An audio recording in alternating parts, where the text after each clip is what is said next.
तो आज के मेरे इस प्रेजेंटेशन में हम बात करेंगे फ्रीलांसिंग के बारे में कि, कि आखिर फ्रीलांसिंग क्या होता है, इसे हमें क्यों करना चाहिए और इसके क्या फायदे हैं। चलिए प्रेजेंटेशन को आगे देखते हैं। पहले हम बात करेंगे कि फ्रीलांसिंग है क्या। तो फ्रीलांसिंग से हमें समझना चाहिए कि हम एक इंडिपेंडेंट वे में बिना किसी के अंडर हम अपने हमारे पास जो भी स्किल्स हैं हम वो अपने क्लाइंट्स को ऑफर करते हैं ऑन अ प्रोजेक्ट बेसिस। कुछ कॉमन फ्रीलांसिंग के जो फील्ड्स होते हैं वो हो जाएंगे आपके writing, graphic designing, web development, digital marketing, consulting और इसके अलावा और भी बहुत सारे फील्ड आपके पास हैं। अब हम बात करेंगे कि फ्रीलांसिंग हमें क्यों करनी चाहिए। तो तो जो आपके सामने ये एक इमेज है, इसमें आप ये देख सकते हैं कि अप्रोक्सीमेटली 46.6% का जो ग्लोबल आपका है, आपका वर्कफोर्स वो सेल्फ एम्प्लॉयड है।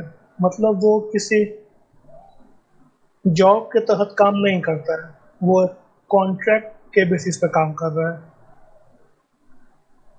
जहाँ तक बात किया जाए इंडिया के बारे में, तो यहाँ पे जिस स्पीड से लोग पढ़ाई कर रहे हैं, उनका ग्रेजुएशन पूरा हो जाता है और उतने सेम संख्या में इंडिया में जॉब प्रोड्यूस नहीं हो रहा है। तो इससे यहाँ पे अनएम्प्लॉयमेंट का एक बहुत बड़ा प्रॉब्लम धीरे धीरे करके लोगों को फेस करने के लिए मिल रहा है। और जैसा कि पिछले कुछ टाइम में हम लोगों ने देखा है, दोनों गवर्नमेंट और प्राइवेट सेक्टर में जो जॉब की संख्या है वो अलग अलग कारणों से कम ही होती जा रही है।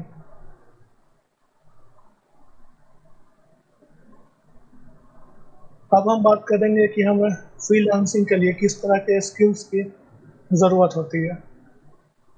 तो इन्हें कुछ ब्रॉड कैटेगरीज में डिवाइड किया जा सकता है। पहले हम बात करेंगे कि आपके पास कोई एक टेक्निकल स्किल होना चाहिए, जैसे आपको ग्राफिक डिज़ाइनिंग आना चाहिए, आपके पास कोडिंग का स्किल हो, कंटेंट क्रिएशन का हो, वीडियो एडिटिंग का हो। इस तरीके की कोई एक टेक्निकल स्किल आपके पास होनी चाहिए। सेकंड हम बात करेंगे सॉफ्ट स्किल्स के बारे में। इसमें आपके पास एक अच्छा कम्युनिकेशन का स्किल होना चाहिए, टाइम मैनेजमेंट का और प्रॉब्लम सॉल्विंग का। ये तीनों ही स्किल्स खास करके जब आप अपने एक इंडिविजुअल लेवल पे काम कर रहे हैं तो इनका नीड जॉब के मुकाबले और ज़्यादा इंक्रीज हो जाता है, क्योंकि यहाँ पे सारे के सारे काम आपको खुद ही करने होते हैं। कोई यहाँ पे आपको इंस्ट्रक्ट नहीं करने जा रहा है कि मुझे ये काम इस समय तक चाहिए। और आपके सामने जो भी प्रॉब्लम आएंगे तो उन्हें सॉल्व करने के लिए भी आपको खुद से ही अपना मेहनत और दिमाग लगाना पड़ता है। और थर्ड, फ्रीलांसिंग के लिए आपको एक पोर्टफोलियो की बहुत ज़रूरत होती है।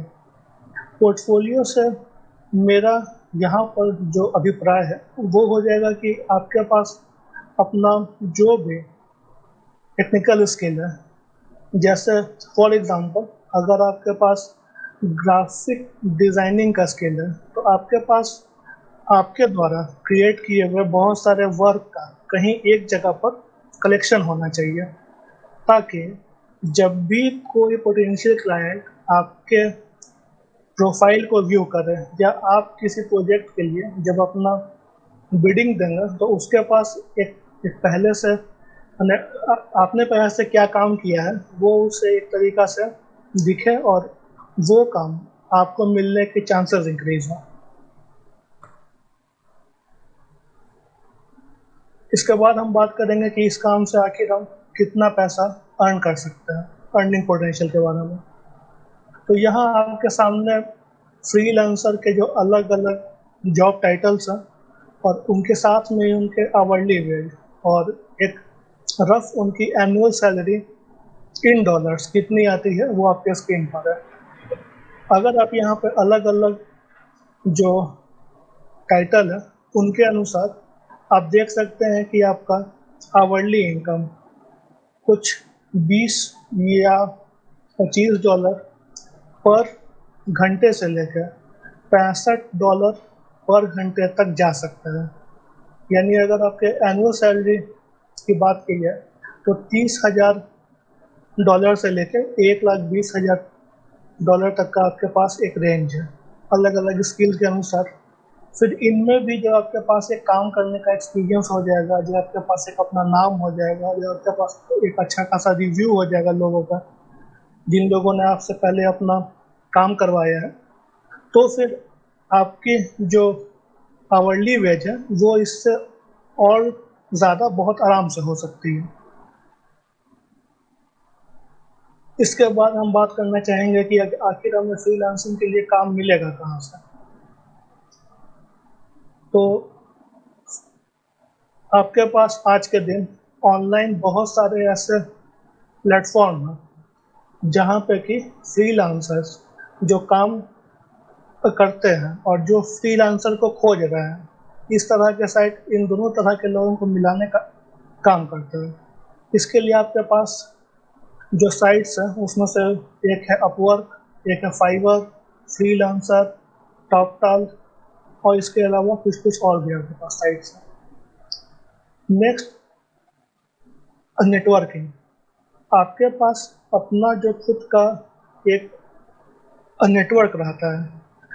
अब आपने जैसे पहले आपने किसी क्लाइंट के लिए काम किया तो आपके अच्छे काम के लिए उनके वर्ड ऑफ माउथ से और भी कोई आपको अपने काम के लिए अप्रोच कर सकता है। इसके अलावा सोशल मीडिया पे आपका ऐड वगैरह जब जाएगा जगह जगह पर, तो जिन्हें आपकी सर्विस की नीड होगी वो आप तक रीच आउट कर सकते हैं। और लास्टली, डायरेक्ट आउटरीच। तो जो आपके फर्स्ट पॉइंट ऑफ कांटेक्ट होते हैं, चाहे आपके खुद के फैमिली के मेंबर हैं, आपके दोस्त हैं, या आप ऐसे के ही लोगों को जानते हैं जिनका अपना बिजनेस है और आपके पास इस तरह की सर्विसेज है जो आप उन्हें ऑफर कर सकते हैं, तो इस तरह के जो आपका मेथड है इसे डायरेक्ट आउटरीच कहा जाता है। अब ये तो हो गई आपकी सारी बातें। अब हमें फ्रीलांसिंग वर्क स्टार्ट कैसे करना है, उसके लिए हमें क्या क्या चीज़ें चाहिए।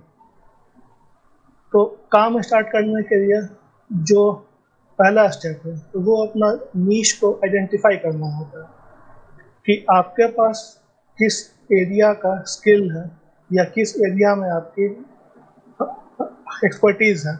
आप पहले उसे आइडेंटिफाई करें और उसे चुनें। इसके बाद जैसा कि हमने पहले बात किया कि आपको एक अपना पोर्टफोलियो क्रिएट करना होता है। तो इसमें आपने अपने प्रीवियस क्लाइंट के लिए जो भी काम किया है, या आप अगर एक अपना नया ही काम स्टार्ट कर रहे हैं तो आप अपने अलग अलग प्रोजेक्ट को भी अपने पोर्टफोलियो में ऐड कर सकते हैं। इसके बाद आती है बात प्राइसिंग के लिए। ऐसे तो आपके पास जो आता है काम तो वो आपका आवरली या प्रोजेक्ट बेस्ड भी होता है, और इसमें आपको और भी कुछ चीज़ों के बारे में ध्यान देना पड़ता है, जैसे आखिर आपके पास काम करने का कितना एक्सपीरियंस है, कितना रिव्यू है, इन सब भी, और इसके अलावा और भी बहुत सारी चीज़ों को देख के ही आपको अपना प्राइसिंग सेट करने के लिए रहता है। इसके बाद जो ऑब्वियस स्टेप है कि अगर इन सारी चीज़ों के बाद अगर आप फ्रीलांसिंग करने के लिए मन बना रहे हैं तो फ्रीलांसिंग के लिए जो भी आपके प्लेटफॉर्म्स हैं वहाँ पे पहले आपको एक अपना आईडी बना के रजिस्टर करना होता है। फिर वहाँ पे आपको एक अपना प्रोफाइल क्रिएट क्रिएट करना होता है कि आखिर आपके पास क्या स्किल्स है, आप क्या क्या काम कर सकते हैं। और फिर आपके स्किल्स के अनुसार जो भी वहाँ पे होते हैं प्रोजेक्ट, आप उन पर बिडिंग कर सकते हैं कि आप ये काम इतने इतने पैसों के लिए करना चाहते हैं। और इसके अलावा जो एक चीज़ और ज़रूरी है वो है अपने खुद की मार्केटिंग करना। आपके पास आपका जो भी सोशल मीडिया है, आपका अपना ब्लॉग्स है या आपका अपना कोई पर्सनल साइट ही है, हर तरीके से आपको अपने आप को एडवर्टाइज करना चाहिए ताकि आपकी विजिबिलिटी इंक्रीज हो और आपको काम मिलने के चांसेस भी हों। उसके बाद हम बात करेंगे कि आखिर फ्रीलांसिंग में हमें क्या क्या चैलेंजेस फेस करने पड़ते हैं और उन्हें हम पार कैसे करें। पहला जो हमें प्रॉब्लम फेस करने के लिए मिलता है वो होता है इनकंसिस्टेंट इनकम, यानी एकदम शुरुआत से ही एक रेगुलर स्ट्रीम ऑफ इनकम हमारे पास नहीं आता है। किसी मंथ कुछ इनकम आया, किसी मंथ कुछ कम ज़्यादा भी हो सकता है। तो इसीलिए इसके लिए अच्छा रहता है कि अगर कि आप इसे एक अपना पार्ट टाइम के तौर पर ही स्टार्ट करें, धीरे धीरे करके आप अपना क्लाइंट बेस जब आपका हो जाए, इसके बाद आप इसमें फुल टाइम उतर सकते हैं। फिर इसमें एक चीज़ की जो प्रॉब्लम आती है वो है आपका सेल्फ डिसिप्लिन, क्योंकि जैसा हमने पहले बात किया कि यहाँ पे आपके ऊपर कोई बॉस नहीं है, यहाँ आपके पास कोई अलग से कोई आपको बोलने नहीं जा रहा है कि आपका काम है और आपको इस तय समय तक काम को ख़त्म करके डिलीवर करना है। इसीलिए इसमें इस काम को अच्छे तरीके से करने के लिए आपके पास अपना सेल्फ डिसिप्लिन होना बहुत ज़रूरी है। और फिर उसके बाद जो प्रॉब्लम फेस करने को मिलती है वो होती है क्लाइंट खोजना। अब अब ऑब्वियस सी बात है कि जब भी कोई काम अपना नया नया कोई भी फील्ड में जब स्टार्ट करता है तो उससे क्लाइंट मिलने में इश्यूज आते हैं। पर वही आपको अपना मार्केटिंग करना है, आपका अपना पोर्टफोलियो अच्छा होना चाहिए, आपके अपने कॉम्प स्किल अच्छे होने चाहिए, आपके पास रिलेशनशिप बिल्ड करने का भी स्किल होना चाहिए। फिर इसी तरीक़ा से धीरे धीरे होते होते आपके पास क्लाइंट्स भी आना स्टार्ट होंगे और आपका क्लाइंट बेस भी बिल्ड होगा। और आखिरी में कुछ हम टिप्स के बारे में हम बात करेंगे जिससे आप अपने काम को बहुत अच्छे तरीके से कर पाएंगे। तो पहला चीज़ है कि जब भी आप कोई प्रोजेक्ट या काम मिला तो उसे एक अच्छे क्वालिटी फिनिश के साथ और टाइमली ज़रूर डिलीवर करें। दूसरा है कि आप अपने क्लाइंट के साथ हमेशा एक क्लियर कम्युनिकेशन मेंटेन करें। जहाँ तक आपसे पॉसिबल हो उनके प्रोजेक्ट के बारे में उन्हें टाइमली अपडेट्स प्रोवाइड आप कराते रहिए कि आपका काम इतना हो गया है, अभी ये हो रहा है। तो इससे उन्हें भी एक तरह का एक अच्छा इम्प्रेशन आपका पड़ता है। इसी तरीके से आपके पास कुछ ऐसे भी क्लाइंट होने चाहिए जो कि आपके पास अपना काम कराने के लिए बार बार आते हैं, तो उनके साथ एक आपका लॉन्ग टर्म रिलेशनशिप बिल्ड हो जाता है। तो जो भी आपके पास बार बार काम कराने के लिए आ रहा है उससे आप हमेशा अपना बेस्ट ही काम करके दें ताकि वो आपके पास आने वाले समय में फिर से बार बार आते रहें। इस प्रेजेंटेशन को देखने के लिए आपका धन्यवाद।